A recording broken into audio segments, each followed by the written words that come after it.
Now, it's been 3 long years. He's been fired. He's been fined. Still no one has managed to get Boris Johnson to tell the truth or admit that he is an awful, lying, liar human being.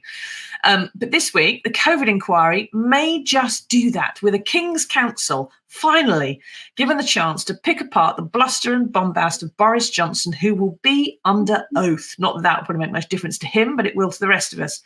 Now, despite the fact that he's leaked his statement in advance and he's going to say sorry, he's going to have a very torrid time of it, isn't he, Ben? Is there anyone you'd rather see Boris Johnson face, other than perhaps Pippa Crerar, former party pooper of this parish, to face questions? Doesn't this prove that every lie eventually does come home to roost? Oh, it's blockbuster viewing, isn't it, Wednesday and Thursday? So he's the only witness appearing at the COVID inquiry this week. So cleared the deck. So it's not sitting today or tomorrow. Wednesday and Thursday, former Prime Minister Boris Johnson up at the COVID inquiry. So the lead counsel, Hugo Keith KC, he's going to be grilling former Prime Minister for 2 full days in front of Baroness Heather Hallett, who's the inquiry chairwoman.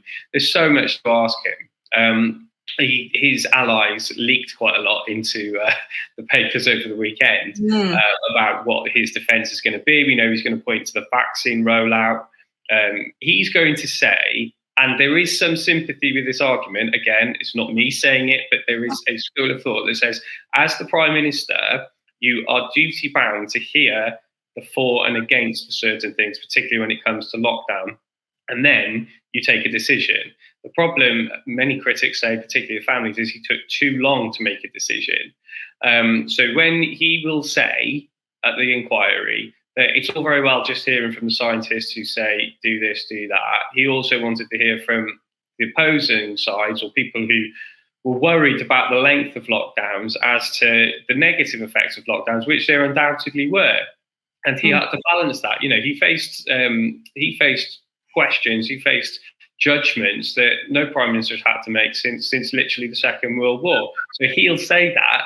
Then, of course, we will expect that he'll be asked about what sorts of messages sent out, that they were breaking rules, having parties, that he was fined, the chaos over the tier system in autumn 2020, which even those of us who have been briefed regularly on how it was worked, you know, it really struggled to get our head around. Was a Scotch egg a meal? You remember those days? Yeah, of course, a Scotch egg's a meal. It's a complete meal in a ball. It's a full, every food group is represented. It was my sustenance on every doorstep when I was an on-the-road news reporter. Scotch egg, Ribena, Mars bar. You're done. That's it for 24 hours.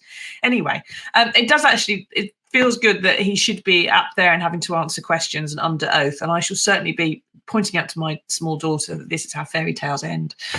Mike says, Johnson's appearance at the COVID inquiry will overshadow any kerfuffle about Starmer. Perhaps it's a good way to, maybe it was all some great plan, if you're right, Mike, that, you know, this is, if you've got to praise Margaret Thatcher, do it 24 hours, 48 hours before Boris Johnson, you know, is going to come and steal all the headlines away from you, so that it has the big burst and then goes away again. We'll have to wait and see, won't we, how it all pans out. But he will at least be trying to have to answer some questions. And I suspect not just he'll be saying that I have to make these difficult decisions, but obviously some of the evidence that's been there already was that he made one decision and someone else went in the room and he made a different one. And he never stuck. Funnily enough, for a man who's never stuck with one woman or one idea or one side of the Brexit debate, he just didn't stick with any decision that he made. He just kept chopping and changing. And, you know, he probably wore his pants for longer than he wore the same idea. John says, Boris Johnson and Donald Trump, the world was so unlucky in 2020. COVID was just a third after both of those, probably. We'll have to wait to see how things pan out on Wednesday and Thursday, isn't it? Boris is there. I dare say these channels will be carrying it live. So do tune in and get to sit and enjoy Boris Johnson wriggling and writhing on the hook, which is what we all want to see. I suspect it's going to be even better than watching Matt Hancock get smacked in the face on Celebrity SAS. It was all a cheer for Hugo Keith KC and hope that he does his homework before he gets in there, so I'm sure he will.